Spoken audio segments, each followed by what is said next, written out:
수탉 한 마리가 있었습니다. 수탉이요, 수탉.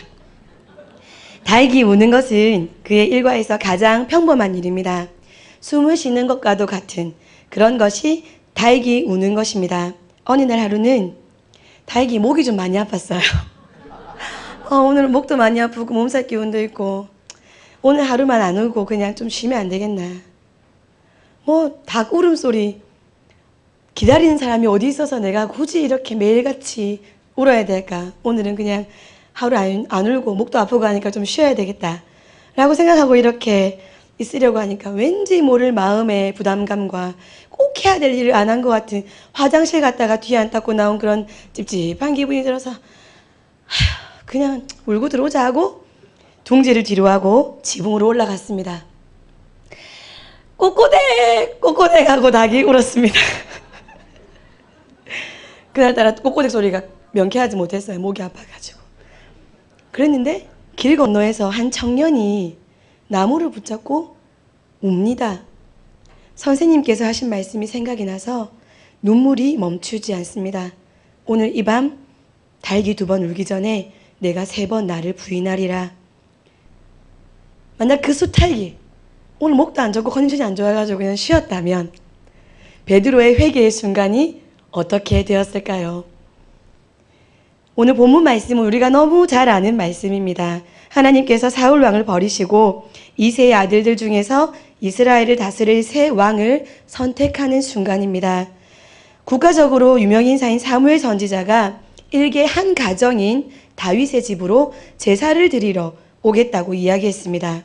가까이서 그 유명인사를 볼 수 있는 아주 특별한 기회가 다윗의 가정에 주어진 것입니다. 그래서 다윗도 그날 사무엘 선지자가 우리 집에 왔을 때 그분의 얼굴을 가까이서 한번 뵙고 싶다 하는 마음이 있었을 것입니다. 아버지가 강압적으로 명령했을 수도 있습니다. 다윗아, 네가 막내니까 네가 양을 지켜라 라고 말씀하셨을 수도 있습니다. 혹은 아무리 사무엘 선지자님이 오셨다 해도 누군가는 양을 지켜야 할 텐데 너희 중에 누가 양을 지키겠느냐 하고 물었을 수도 있겠지요. 어쨌든 간에 다윗은 그 아주 특별한 날, 인생에 있을까 말까 한 그 아주 특별한 날에도 다윗은 그 특별한 곳에 있지 못하고 늘상 해왔던 양을 지키는 자리에 있을 수밖에 없게 되었습니다. 대선지자 사무엘께서 우리 가정에 오셨습니다. 게다가 이스라엘 백성에게 있어서 하나님께 제사를 드린다는 것은 아주 특별한 의미가 있지 않습니까? 그러니 다윗의 마음에도 상당한 사모함이 있었을 것인데 다윗은 자신의 의지였던 아니었던 간에 그것들을 다 내려놓고 늘상 하던 양치는 곳에서 혹시 양들이 잡혀가는 일이 없는지 양을 살펴보고 양이 목말라 하면 물로 데려가주고 또 배고파하면 풀이 많은 곳으로 옮겨 주어야 하고 그 일, 매일같이 호흡처럼 해오던 그 일을 오늘도 다윗은 해야 했습니다. 다윗이 양을 돌보는 편을 선택했기 때문에 다윗은 평생에 자신의 인생을 바꾸어 놓을 수 있는 놀라운 기적의 자리에 함께하지 못했을까요? 말씀의 뒷부분으로 가보면 그가 매일같이 하던 일을 또 하고 있었을 때에 그의 아버지인 이새가 사람을 보내어서 서둘러 다윗을 집으로 데리고 갑니다. 그리고는 사무엘 선지자를 통해서 기름 부음을 받습니다. 하나님께서 그에게 기름을 부으셨습니다. 사무엘이 오신 그곳이 아니라 양들이 머문 그곳에 있던 다윗을 보고 사람들은 축복의 자리에서 소외되어 있는 인물이다 라고 여겼을 수 있습니다. 그러나 양들과 함께 머물러 있는 다윗을 보는 또 다른 눈이 있었습니다. 바로 하나님의 눈이십니다. 다윗은 그때만, 사무엘 선지자가 오셨을 때에만 그것을 포기하고 양을 지켰던 것이 아닙니다. 이후에도, 기름 부음을 받은 이후에도 다윗은 양치는 일을 소홀히 하지 않았습니다. 나는 사무엘 선지자를 통해서 기름 부음을 받은 사람이다. 나는 하나님께 왕이 될 것을 약속받은 사람이다. 함부로 나한테 이제 양치는 일 따위 맡기지 마라. 종들에게 맡기든지 사무엘 선지자로 하여금 거부당한 우리 형들 1, 2, 3, 4, 5, 6 많잖아. 형들이 양치도록 하고 나는 이제 거기에 자꾸 나를 보내지 마라. 나는 기름 부음을 받은 아주 특별한 사람이니까. 라고 말하지 않고 계속해서 다윗은 양치는 일을 했습니다. 이런 거들먹거림, 내가 기름 부음 받았는데 그런 거들먹거림이 아니더라도 나처럼 아무것도 모르고 그냥 양만 치던 사람이 왕이 되려면 얼마나 필요한 교육이 많겠습니까? 제왕 교육을 받아야 된다.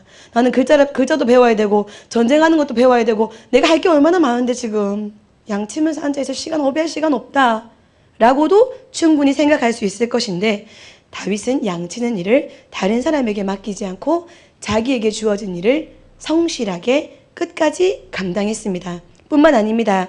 게다가 사무엘상 17장 15절을 보면 다윗은 사울에게로 왕래하며 베들레헴에서 그의 아버지의 양을 쳤다라고도 기록되어 있습니다. 기름 부음을 받은 이후에 다윗은 또 사울 왕이 영적으로 어려워할 때에 악기를 연주해 주느라고 예루살렘으로 이렇게 왔다 갔다 했었습니다.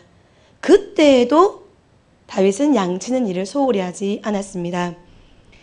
베들레헴과 예루살렘의 거리, 다윗이 살고 있는 것과 왕이 살고 있는 그곳까지의 거리, 하루 6시간을 뙤약볕을 걸었다는 말입니다.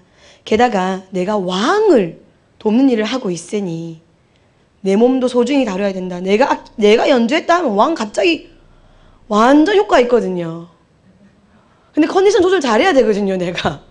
내가 함부로 막 설거지 이런 거 시키지 마세요. 쉬다가 내가 아주 중요한 악기 연주를 쫙 해서 왕을 도와야 되니까 이렇게 하지 않고 6시간을 걷고 악기 연주하고 집에 와가지고 양치러 가고 이렇게 또 성실히 행했다는 것입니다. 다윗은 양을 참 잘 치는 사람이었습니다. 양을 빼앗기지 않았습니다. 그리고 성실한 사람입니다. 칭찬받을 만합니다. 여기까지는 사람들의 시선을 통한 평가입니다. 이 정도의 평가도 아주 좋은 평가를 받는 것이라 할 수 있습니다.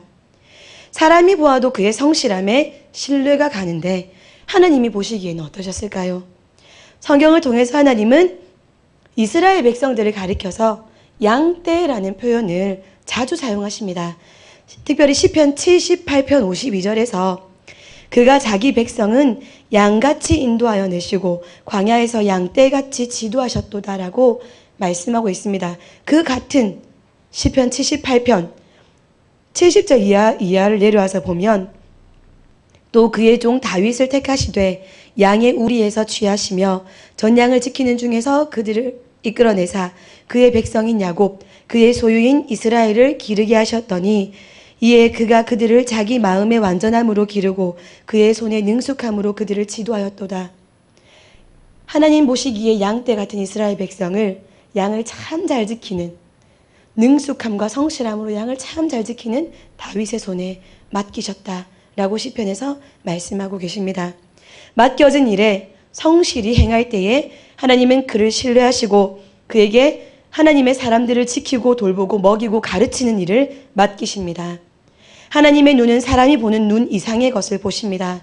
사람은 다윗의 성실함에 감동하고 칭찬하는 것으로 끝낼 수 있지만 혹은 왜 쟤는 저런 좋은 유전자를 타고난 거야 하고 질투할 수 있지만 하나님은 그의 성실함에다 기름을 부어주십니다. 능력을 부어주십니다.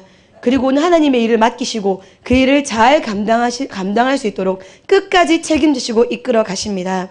사람의 한계가 여기에 있고 하나님의 전지전능하심이 바로 여기에 있습니다. 서두에 말씀드렸던 수탉 이야기에서 그 수탉이 만약 성실히 자신의 일을 감당하지 않는 수탉이었다면, 목이 아플 때마다 쉬었다면, 컨디션이 안 좋을 때마다 쉬었다면 하나님께서 이렇게 말씀하셨을 수도 있습니다. 오늘 밤 부엉이가 2번 울기 전에 네가 나를 부인할 것이다. 근데 참 그 수탉을 지켜보니 참 성실한 거예요. 그 수탉은 예쁜 꾀꼬리 같은 목소리로 이렇게 꼬꼬대 가지 못해도 참 끊임없이 성실하게 잘하네. 그래, 네가 오늘 또 밤에 울 거기 때문에 내가 베드로에게 오늘 밤 다육이 2번 울기 전에라고 말씀하셨을 수도 있습니다. 그 다육이 자기가 얼마나 귀한 일에 쓰임받았는지 알고 있었을까요? 자기가 얼마나 대단한 일을 했는지 모르고 그 다육이 그 일을 했기 때문에 참 그 아이의 인생이 불쌍합니까? 아니요. 이 세상에 얼마나 많은 피조물들이 있습니까? 얼마나 많은 조류들이 있습니까? 얼마나 많은 다육이 있습니까? 걔들 중에서 그 다육이, 자기는 내가 얼마나 귀하게 쓰임받았는지 몰라도 그냥 매일같이 울던 그 울음을 울었기 때문에 그 다육을 통하여서 예수 그리스도의 복음을 전하기 위하여서 인생을 바쳐 쓰임받았던 베드로가 다시금 예수 그리스도의 말씀으로 돌이킬 수 있는 아주 놀라운 사역을 그 다육이 감당했다는 것입니다. 자기가 알든 알지 못하던 하나님의 아주 대단한 사역에 쓰임받은 다육이었습니다. 마찬가지입니다. 다윗은 자기가 양을 돌보는 일이 얼마나 의미 있는 일인지 모르고 그냥 양을 열심히 돌봤을 것입니다. 하나님은 이스라엘 백성들을 양떼라고 하셨어. 내가 양을 잘 돌보면 하나님이 나를 지켜보고 계시다가 이스라엘 백성들을 다스릴 왕으로 세워주실 거야. 이런 거 꿈꾸고 양을 이렇게 잘 쳤다는 것이 아니라는 것입니다. 하나님의 그 의미를 알지 못하고 걸어가는 길이라 할지라도 내가 그냥 나에게 맡겨진 일을 하나님 앞에 부끄럽지 않게 성실히 행하겠다라고 생각하고 행했더니 하나님께서는 그 성실함을 눈여겨보셨다가 하나님의 아주 중요한 일에 요긴하게 부르시고 능력을 주셔서 사용하셨다는 것입니다. 나비 효과라는 말이 있습니다. 한 번쯤 들어보셨을 것입니다. 나비 효과라는 말은 나비의 날개짓처럼 작은 공기의 변화가 폭풍우와 같은 커다란 변화를 유발시키는 현상을 말합니다. 말하자면 오늘 양산에서 공기를 살랑이게 한 나비의 날개짓이 다음 날 북경에서 폭풍우를 몰아치게 할 수 있다는 것입니다. 나비는 모릅니다. 그냥 그는 매일 해오던 날개짓을 또 한 번 한 것이니까요. 그러나 그것으로 파장되는 효과는 매우 엄청나고 중요한 일일 수 있다는 것입니다. 이것을 아시는 분은 하나님 한 분이십니다. 그저 지음받은 피조물은 하나님께서 나에게 매일같이 하라고 주신 그것을 열심히 한 것뿐이지요. 말씀을 마무리하겠습니다. 우리가 살아가는 삶의 순간순간은 우리가 보고 느끼고 깨닫는 것만 야기하지 않습니다. 우리가 예상한 것만 결과물로 남겨지지 않습니다. 내가 가볍게 행하는 어떤 일이 내가 매일같이 행동하는 반복적이고 무의미한 듯한 일상이 내가 예상하지 못하는 짐작조차 못하는 거대한 일들을 야기할 수 있습니다. 다윗이 매일 울던 울음을 울었을 때 베드로가 회개했던 것처럼 말입니다. 그러면 우리가 해야 할 일이 무엇이겠습니까? 세상을 살리고 나라를 살리고 하나님의 나라를 세우기 위해서 당장에 다니던 직장을 다 그만두고 가정을 내팽개치고 뭔가 아주 특별한 어딘가에 속해서 무슨 이단단체에 속해가지고 주님 오실 때까지 기도만 하고 부르짖고 그렇게 해야 되겠습니까? 아닙니다. 우리가 해야 할 일은 오늘도 아침에 일어나서 기도와 말씀으로 하루를 시작하고 아침, 점심, 저녁 늘 그랬듯이 반찬 골고루 먹으면서 밥을 잘 먹고 그리고 늘 그랬듯이 직장에 출근을 하고 열심히 일하고 밤에는 집으로 가정으로 돌아가셔야 됩니다. 밤에는 가정에 돌아가셔서 가족과 대화를 좀 나누시다가 깨끗이 씻고 잠자리에 주무시고 또 잘 자고 아침에 일어나셔서 기도와 말씀을 하루 시작하시고 아침밥 잘 챙겨 먹고 학교를 가서 열심히 공부하고 학교를 마치고 집으로 가야지요. 집으로 가서 부모님에게 오늘 할 일과 이랬습니다 하고 이야기를 나누고 깨끗이 씻고 잠자리에 들고 또 아침에 일어나서 너무 가벼운 일상인 것 같지만 그 가벼운 일상에서 우리의 성실함을 하나님께서 보신다는 것입니다. 뿐만 아닙니다.